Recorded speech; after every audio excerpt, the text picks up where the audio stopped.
And a Central Ohio police officer will be at tomorrow's State of the Union address. Jay McDonald is attending as the president of the State Fraternal Order of Police on the sole invitation of Senator Rob Portman. NBC4's Rick Reitzel sat down with him to hear his expectations. Police Major Jay McDonald says officers are facing issues like not enough hiring in some communities, pay discrepancies, and officers being killed or injured in the line of duty, along with protections for families of those that are.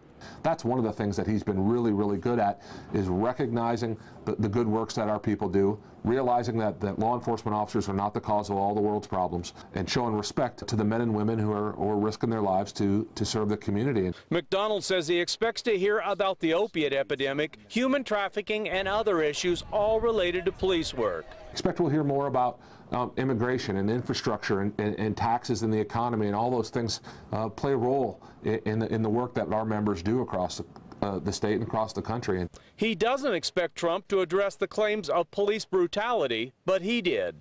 Our officers do the right thing 99.9% of the time. Law enforcement officers have never been more educated, more diverse, and more professional than they are today. Saying he's met the president before, sitting down in the Oval Office with a group of law enforcement officers earlier this year. He had a lot of questions about the opiate crisis, and I kind of took the lead in that.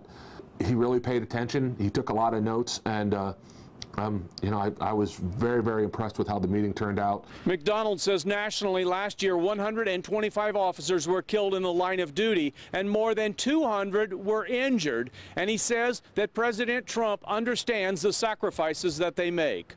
Local for you in Marion, Rick Reitzel, NBC4.